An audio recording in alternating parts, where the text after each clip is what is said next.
first Paralympic marathon in Sydney in 2000. And I learnt one thing that day. Marathons are hard. They take a lot of grit. Now, the toughest athlete that I know, he has grit. That's Jaryd Clifford. You can never, ever underestimate the amount of effort that he puts into every race. I actually think Jaryd Clifford has the Paralympic movement in his soul. He's that level of tough. Actually, I think he's right over there.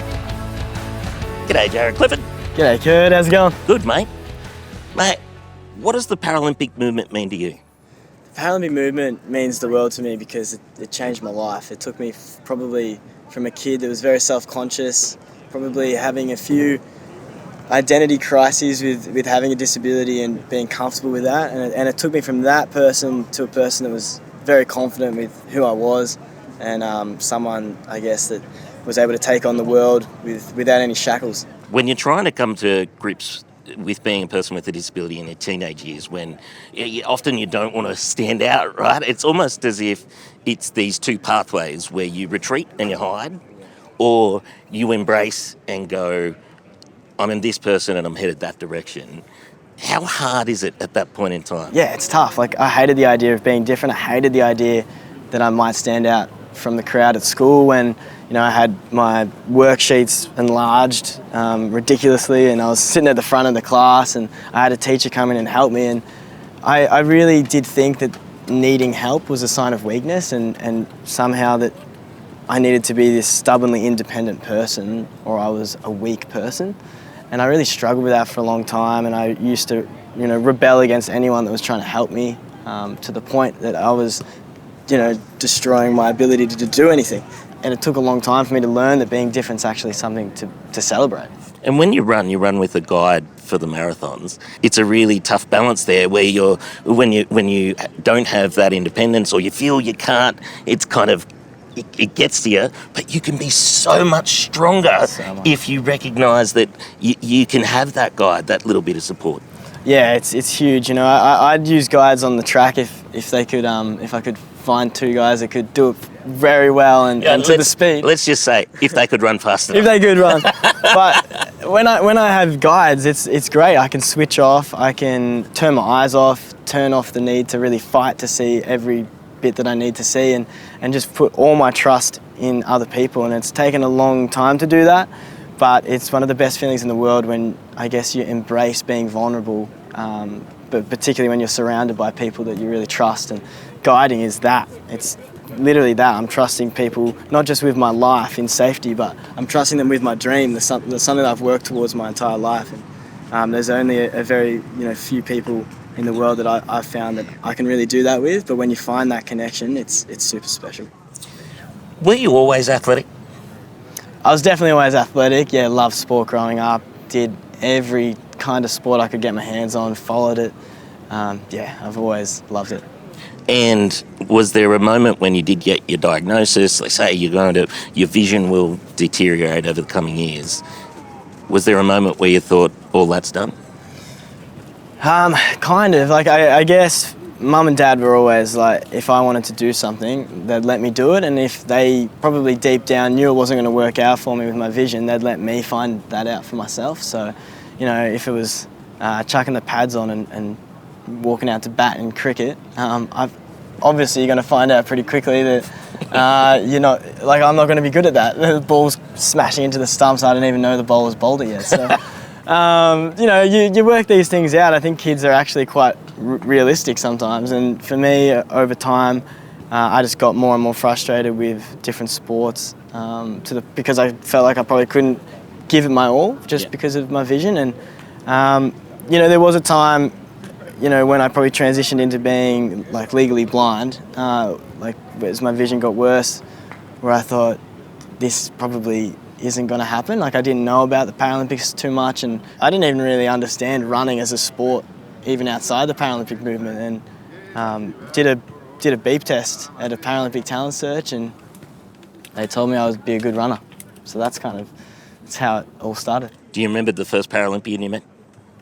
Russell Short. Yeah. The great Russell. The great Russell Short. And there's a photo and I'm about as big as his hand. And For the You Little Ripper audience, Russell Short is one of our greatest throwers of all time, and a giant of a man. He is a giant. Like, he's probably at least twice my size in the first photo. I would have been about 6, and I'm holding one of his shot puts, and it's literally the same size as my head. And I went on to be a teammate of his in Rio, which was, his last Paralympic Games. So it was a pretty special moment to kind of grow up with someone as your hero and then be teammates with them. When we watch you race, there is one thing, you never know the result, right? But there's one thing that we all know, and that is that you will put everything in. What do you tap into to get to that space?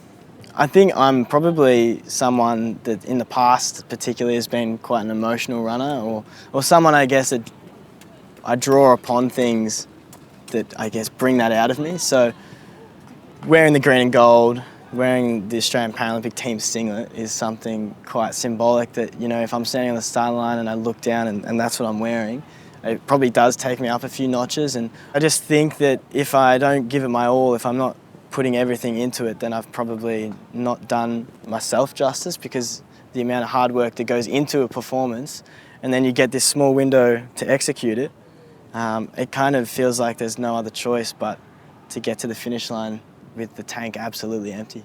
You're a young fella. You've already had 2 games behind you. You've got Paris now just around the corner. How are you feeling?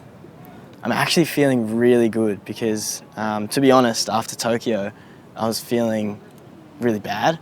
And it's probably taken me 2 years to get into this mindset that I wish I had been in before Tokyo, which is that I'm actually really just enjoying the sport and enjoying running and the process. And I've probably got to this point now where not winning a gold medal, but winning the 3 other medals in Tokyo is probably going to be the reason why I have a longer and hopefully more successful career, just because of the lessons I learnt. And it's been a really long and sometimes quite tough process in the 2 years to get to this point before Paris where I'm feeling really good.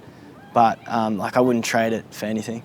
How have you dealt with the public eye? You're sitting down, millions of people are watching the race on their tellies, and then a microphone gets put in your face and you're exhausted yet so honest and emotive. How comfortable are you with that? I think sport is so powerful when people feel something from it. Like, they don't just watch to see the result, but they actually feel invested in it, and they feel every emotion that you're feeling. Like, I think that's part of it. And sport is literally watching people overcoming adversity, and that's what pretty much everyone in life is going through, at least at some point during their time on this planet. And it's like, if they can take something from watching a sport like they might take from watching a movie or reading a book, then if I can do that by speaking my heart, then I'll always do that. At home, we saw you win 2 silver medals in Tokyo. When you think back on it now, I know you said it was hard, it was disappointing after coming home. How do you see it now?